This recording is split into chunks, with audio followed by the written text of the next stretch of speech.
everybody, welcome here to the home of Jan the Smiling Sun Champion. And finally it's happened, the Formula 1 2024 season is underway, and this is brand new, of course, for this fantastic new year with this all wonderful setup. We will always give you the race reaction, but this time it won't be to our exploits in the world of the Grand Prix racing with some of these magnificent wheels by Trustmaster, great technology by Apple, and obviously great super speed by Ferrari. It will actually be the reaction to the real races. Okay, so we hope to have 24 reactions, mostly obviously from here, as we start off this race reaction series from Ferrari's biggest fan, Jan the Smiling Sun Champion, in this brand new fashion for the 2024 season. And we start with round 1, the Bahrain Grand Prix. So what can I tell you about the race? I'm sure if you've seen that race, 57 laps of a real challenge in the desert. The good thing for the teams obviously was that they had the pre-season testing there, right? And obviously the hopes were high because Ferraris set the fastest testing times. But Red Bull had such a dominant season in 2023. So where are we going to get close? We know that in qualifying, of course, we qualify 2nd and 4th, which is pretty good, okay, which is exactly where we wanted it to be.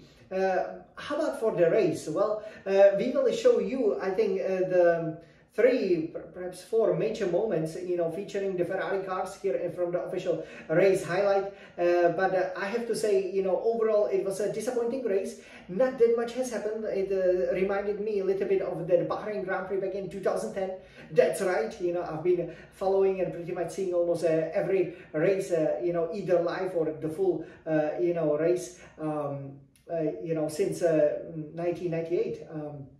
So when Michael Schumacher obviously was putting the Ferraris on pole. So it was funny because the way the cars qualified, the way they kind of finished, there wasn't much of a change. So it was a little bit, we expected obviously, the great fireworks, but basically in a race, I believe one of the biggest issues is that since we didn't manage to qualify on the pole position, we had to get, especially the Max Verstappen of Red Bull, right at the start again. If he would drop down to 2nd, 3rd, 4th position, I think we could have a decent race because we had a decent pace. But basically at the start, you could see that Leclerc, didn't find Verstappen hard. I think this is one of the major issues.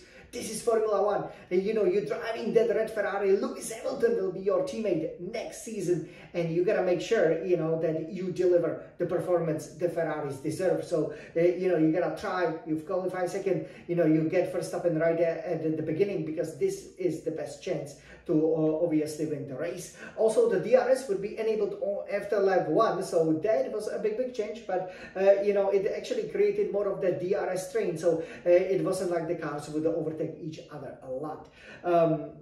For me, however, the biggest story as a Ferrari fan was that, oh my God, Sainz and Leclerc, they are going to be fighting, especially if they are similar on pace, and they're going to be overtaking each other. And it was very close, especially first time, when Sainz saw that Leclerc was having some brake balance issues. He's just gotten him, but in the first 3 corners, which are actually quite slippery. I myself have done that race, so I know how slippery it is. It's not easy to overtake there. It's easy to have a snap, it's easy to touch. So in the end, of course, I was happy that there was no real collision.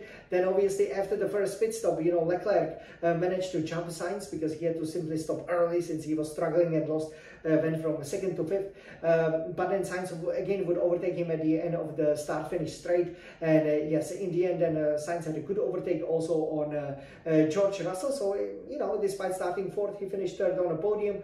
Obviously the 2 Red Bulls, that's highly disappointing, but a very similar story to the last season. Leclerc also have gotten George Russell there at the end when Russell himself had some technical issues and made a slight mistake. So overall, 3rd and 4th place, we are definitely the 2nd fastest team. I think that's without a doubt, but it falls short of the expectations. I really hope Ferrari can finally win that world title, whether it's with Leclerc or even Sainz or Lewis Hamilton when he comes. It's we have to bear in mind in 2007 that was the last time that we actually won the title. So now is the 17th season, since we haven't won, and hopefully, we won't have to wait, pretty much 20 years like we did, when Johnny Scheckter won the championship and then Michael Schumacher won these brilliant 5 titles. So now, let's check it out on this beautiful red iMac by Apple. The major moments that I just described.